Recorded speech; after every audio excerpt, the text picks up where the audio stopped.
ప్రభు అయిన యేసుక్రీస్తు నామములో మీ అందరికీ శుభములు. ఈరోజు పునరుద్ధాన వాక్యం, నేనే మాట ఇచ్చి ఉన్నాను, దానిని నేను నెరవేరుస్తాను.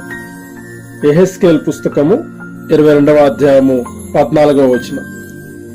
ప్రియమైన సహోదరి సహోదరుడా, దేవుని లేఖనాలు సెలవిస్తున్న రీతిగా నేనే మాట ఇచ్చి ఉన్నాను, దానిని నేను నెరవేరుస్తాను అని దేవుడు స్పష్టంగా తెలియపరుస్తున్నాడు. ప్రియమైన వారలారా, దేవుడు ఏదైనా మాట ఇస్తే దానిని ఖచ్చితంగా నెరవేరుస్తాడు. ఆమేన్. మాట ఇచ్చి తప్పే దేవుడు కాదు మన యేసయ్య. దేవుడు నీకు ఒక వాగ్దానం చేసి ఉన్నాడు అంటే దానిని ఖచ్చితంగా నెరవేరుస్తాడు. దేవుడు చేసిన వాగ్దానాలు అవి ఎన్నటికీ కూడా నిరర్ధకములు కానేరం. హల్లెలూయా. ఆనాడు అబ్రహాంకి దేవుడు చేసిన వాగ్దానము అబ్రహాము జీవితంలో నెరవేర్చబడినది. ఆ రీతిగానే దేవుడు నీకు వాగ్దానం చేసి ఉంటే ఖచ్చితంగా అది నెరవేర్చబడుతుంది.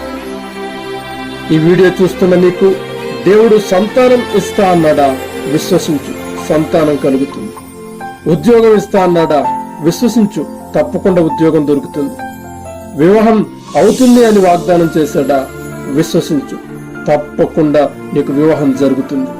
నీ విశ్వాసమే దేవుడు నీకు చేసిన వాగ్దానాలు నెరవేర్చబడటానికి తొలిమెట్టు అవుతాయి. విశ్వాసం లేకపోతే దేవుని వాగ్దానం నెరవేర్చబడటకు ఆలస్యం అవుతుంది. పరిపూర్ణమైన విశ్వాసంతో దేవుని వెంబడించాలి. ప్రియులారా, మాట ఇచ్చిన దేవుడు తప్పక దానిని నెరవేరుస్తాడు. కాబట్టి విశ్వాసపూరితమైన జీవితాన్ని జీవిస్తూ దేవుని యందు యథార్థవంతులుగా ఉంటే దేవుడు ఇచ్చిన ప్రతి మాట మన జీవితంలో నెరవేర్చబడుతుంది. దేవుని కృప మనకు తోడై ఉండునుగాక. ఆమేన్. ప్రార్థన. సర్వశక్తిమంతుడా, నా యేసు రాజా, మీ బంగారు పాదములకు వందనాలు. అయ్యా, మీరు ఈ దినము మాట్లాడిన ప్రతి మాటను బట్టి నీకు స్తుతులు చెల్లిస్తున్నా. నేనే మాట ఇచ్చి ఉన్నాను, దానిని నేనే నెరవేరుస్తాను అని నీ లేఖనముల ద్వారా మాట్లాడారు ప్రభువా. అయ్యా, ఈ లోకంలో ఎంతమంది బిడ్డలైతే నీ వాగ్దానం పొంది ఉన్నారో ప్రతి వాగ్దానము, ప్రతి నీ మాట వారి జీవితాలలో నెరవేర్చబడలాగున మీరు సహాయం చేయండి.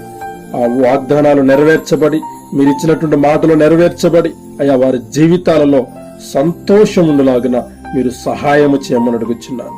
అయ్యా, మీరు మాట ఇచ్చి ఉన్న దేవుడు గనక, మాట తప్పని దేవుడు గనక, అయ్యా నీ మాటలు ఎన్నడూ కూడా నిరర్ధకములు కావు గనక తండ్రి నాయన, ఆ మాటలు వారి జీవితాలలో నెరవేర్చబడలాగిన అట్టి విశ్వాసపూరితమైన జీవితాన్ని బిడ్డలు జీవించులాగున మీరే కృప చూపించి సహాయము చేయమని యేసయ్య పరిశుద్ధ నామమున అడిగి ప్రార్థిస్తున్నాము తండ్రి.